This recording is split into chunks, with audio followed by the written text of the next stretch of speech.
Hi everyone, I'm Brie. And I'm Shawn. This is Remy. And this is Jackson.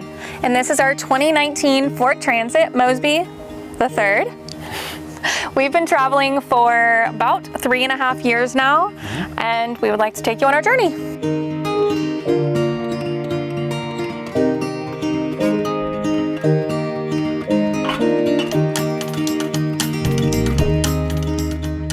This is our 3-burner Dometic oven. It's a propane oven, and the propane, it's just a 1 pound propane tank, and we put it in the back. It's little, but it lasts about a month, even whenever we use the oven, so it's amazing. We chose a Dometic oven. Our last van, we had a 2-burner stove, which is honestly plenty, but we've been on the road for 3-4 years now, and we really wanted our van to feel homey. And so we miss nachos and pies and all the delicious things you can make inside oven. Pizza, of course, pizza. So we went ahead and went with the Dometic. It's very reliable. It's known for being in vans, a little safer for being in a van, and it works great for us. So one of my favorite things about the van is our backsplash. In our previous van, we had sticker tile, which was amazing, but I wanted to choose a different color. And unfortunately, sticker tile, sometimes it can be a little limiting. We weren't really sure how to do the tile. We were scared driving down the road that it was crack. So we found out that if you put silicone inside of your grout, it helps make it a little bit more flexible. And been on the road for about 6 or 7 months now, and nothing's happened. So far I've been pretty lucky. And this is our sink. So the sink is one of the sore spots for Shawn and I for our second van, and for this van. Our last van, I really wanted that farmhouse, that deep sink. I think it was like 16 inches deep. And this one's also pretty deep. The reason that can be a problem is because you're trying to fit so much stuff into a small space. But I still got a deep sink. The sink is connected to 28 gallons of fresh water, and then our gray water, it just goes straight out. Another thing that was super important to me and Shawn is we have filtered water. We had it in our last van, and it was such a huge game changer, because sometimes, ideally, you get to go to Safeway or Whole Foods and you just get your water, but that's not always the case. Sometimes it's at a campsite, or it's, the side of a Chevron. So with this, you're able to have filtered water, so you don't have to worry about the taste, you don't have to worry about any impurities. And this is something I definitely recommend, is a little soap dispenser. So there's just a little container underneath there, and then you can just squirt soap out here, so you don't have to worry about, is it underneath, is it on top, did it fall off while you're driving? Super handy.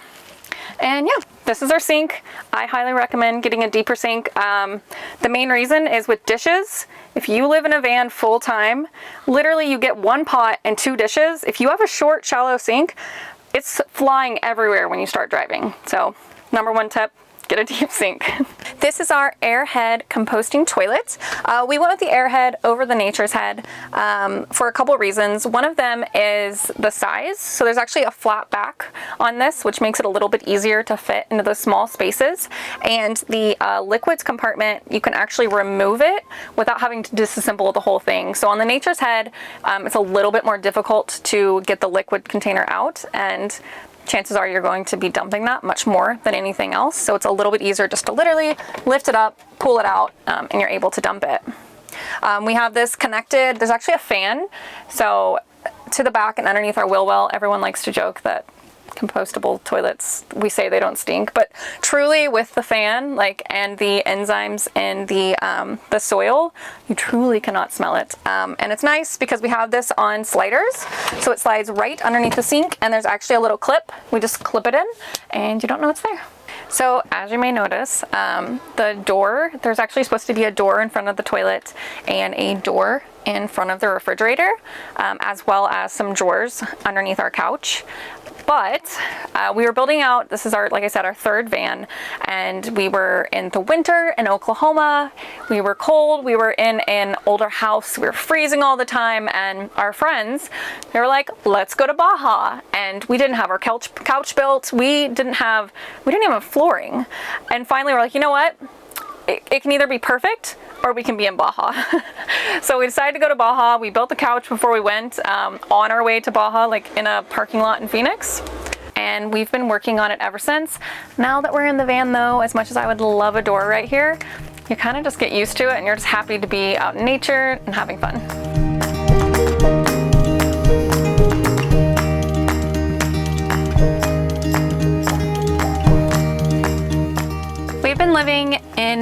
van, multiple vans, for about 3 to 4 years now. We decided to start van life. We lived in Seattle and we absolutely loved it, but it's so expensive to live there, and we knew we wanted to travel, but we had dogs, 2 different dogs actually. We loved them so much and we couldn't spend as much time with them. So originally we wanted to travel to Europe, but you know, you hear the headline, couple travels to Europe, saves 50 grand, and living in an expensive apartment in Seattle is very hard to save 50 grand. And we went on a road trip one time and we hopped out of the car and the dogs were running and it was beautiful and it was nice outside. And I was like, man, why can't it always be like this? I was like, wait, why can't it always be like this? And from there, the idea of van life was born. So we actually, back to living in Seattle and limited budget, we picked up pretty much the first van we could get our hands on, and drove cross country for like 6 months and realized it wasn't big enough for what we wanted to do full time. So then we found a Sprinter, built it out, and then decided after about 1.5 years, 2 years of traveling in it, we decided to, instead of remodel, sell it and start over. And that's when we came on this one. So we actually found our van pre-owned. It was 2019. Had about 13,000 miles on it. We spent just shy of 30,000 on it, and we probably have every bit of that in the build as well.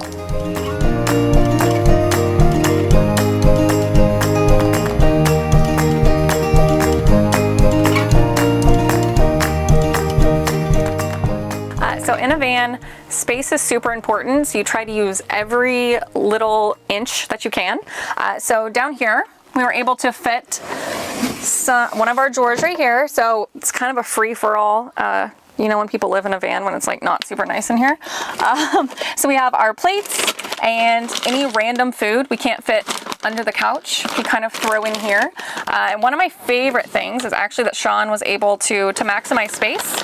You open it up like this, and then we put all of our pots and pans, and whenever you close it, it closes all of it. Another one of Shawn's genius ideas is this little pantry area. So again, maximizing your space.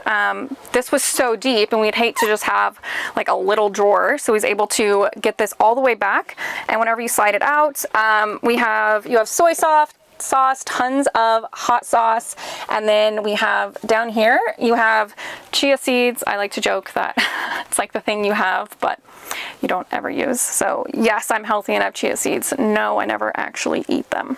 So ventilation is huge when you're living in a van. We opted for a max air fan. It actually works on a remote. You have a thermostat with it as well. It'll pull air in and suck air out. So when we're cooking, we can get rid of all the fumes and also get good ventilation. All right, so in our last van, we didn't have a whole lot of lighting. So one thing we definitely wanted was abundance of light. Mainly, I love to see when I'm cooking. So I put lights underneath the kitchen cabinets on a separate switch. So I don't have to wake up Brie when I'm making coffee in the morning. Also, these front 3 lights are on a separate switch as well, and these rear 3 are on a separate switch. So if one of us is working, one of us is sleeping, it's nice to be able to, not disturb the other ones. And then all of our ceiling lights are actually on a dimmer switch, so we can turn it down low if we want a little bit of light when we're watching a movie, but not too much. Okay, so one of the biggest challenges for me during the van build was cabinets. Having ample storage, but also minimizing all the headroom up and down and width. This is actually my favorite cabinet. It is our coffee cabinet. I left it open so I could showcase all my favorite trinkets. I do coffee from the trolley every time I camp with someone, so I make coffee for everybody. This is our toiletries and medicine cabinet. And then over here, Brie loves her books. So we wanted to showcase all of her books, and then her little sacred gnome. And then these guys is our closet. So our ceiling and walls is made out of reclaimed pine. We chose this because we wanted a more like Northwest cabin-y feel. Also, it's reclaimed. Everyone told us before we wanted to do white, makes it bigger, but we actually really enjoy all the features, colors, texture inside of it. So this is our couch. It is just shy of 6 feet. We opted to put a couch in this time because we both work from the road and we want a comfortable place to sit. Also, we like hosting, so people come in, they work, make food, whatever. So we do have 4 compartments under the couch. This is like pantry, another pantry. This is our dirty laundry, and then this is dedicated to our pets. Okay, so we opted for a chest style 12 volt, it's a 53 quart refrigerator. So I like this because when you open the door, all your air doesn't run out like a traditional front loading fridge would. And we actually had a dorm fridge in our last van and it wasn't very efficient, and we had to upgrade halfway through our van life, and this time we wanted to make sure we had a very efficient one that was great for keeping all of our essentials. So until I can get my face put on here, I actually just have a bungee hooked in the back of the refrigerator box, and then it hooks onto this front handle to keep it in place, and we've never had an issue.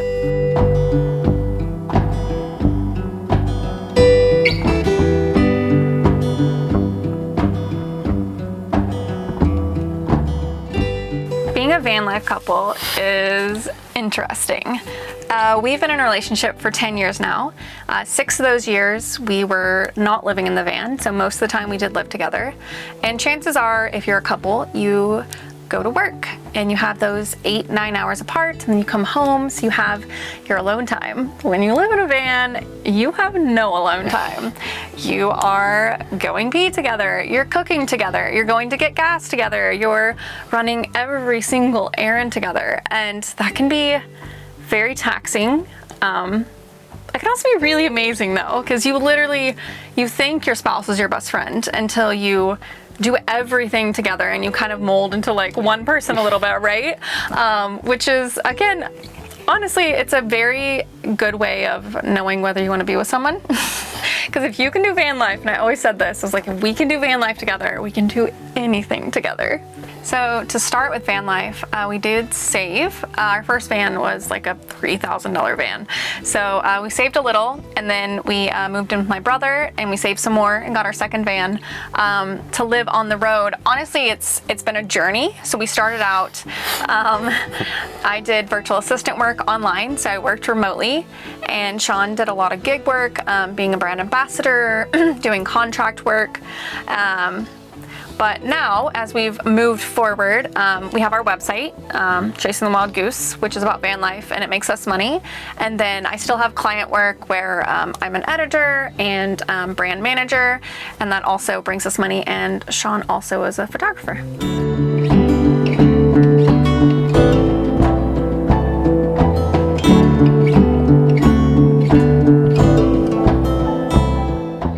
So we actually installed these bunk windows ourselves. The back windows were put in like stock. We went with Motion windows for one. They were local to the Pacific Northwest, and that's kind of where we like to call home. They're also very high quality. They have mosquito netting built in, which is nice, and you can open it. We opted for the smaller ones just for a little more privacy, and also that way we can, the dogs can't get out if we do have them open, and it has a nice cross breeze. So one of the big things in our last van was insulation, or lack thereof maybe. This time we opted for spray insulation. So what we did was we had our layout done, ran all of our wires, did the insulation, and then in these cutouts here, instead of doing spray insulation so we could maximize our width inside the van, we used thin-slit insulation. Okay, so we have a full-size bed. It's a 6-inch memory foam mattress. We framed in the walls just so we could fit it without cutting it down. Underneath the bed we do have storage, so the refrigerator, as you can tell, is in the middle here. On this side we have our electronics, batteries and stuff that you can access from the outside. And then on this side is our 28 gallons of water storage. And then we have camping essentials and camp chairs, stuff like that. Behind this wall, I actually built a little cubby to store our laptops and stuff, so they're out of sight, out of mind for would-be thieves maybe. I also have some USB charging ports in here, so we can put our phones in there, and what we call no phone time, so we can plug them in, hide them away, so we can actually talk to each other. Other than that, our electronic system is mainly 12 volt, so we have our water pump is 12 volt, all of our lights are run off 12 volt. We also have a refrigerator that runs off 12 volt and our MaxxAir vent fan. Our battery source is 300 amp hours of AGM Renogy batteries. So we have one 100 and one 200. 300 watts of Renogy solar panels on the roof. We have a 50 amp DC to DC charge controller. So we also have that hooked up to our starter battery. So once that hits proper voltage, it'll send excess power back to our house batteries to top them off. And then we have a 2000 watt Renogy inverter to charge our laptops. Vitamix, that's really big for us. So we love smoothies and stuff. So, and then our camera. So we actually left the front of our van all stock. The main reason we did that is just we didn't really see a necessity to do a whole lot to it. We didn't want to put a partition here or even a curtain because that feels closed in. So we actually have a custom windshield cover made by Van Made Gear, which is great for blocking out heat and also with privacy. So for the exterior of our van, we wanted to keep it pretty minimalist. We do like to stealth sometimes, so we want to keep it looking like possibly a worker van. We do have our roof rack, which has our solar and our fan, and we did go ahead and put windows on the outside just so we could have that extra ventilation, but other than that, it's pretty basic.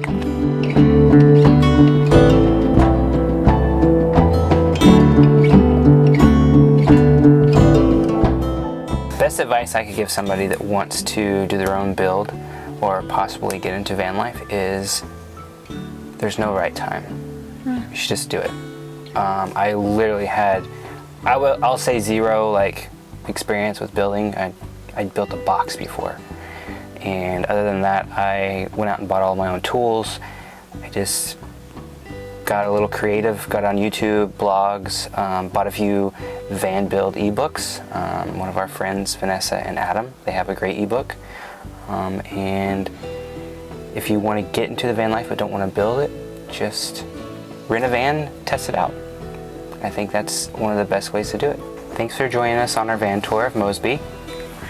If you want to follow along on our journey, on Instagram, you can follow us at Chasing the Wild Goose. If you want to see Shawn's incredible photography, Shawn's photo box, and also our website, which is Chasing the Wild Goose. All that will be in the description below.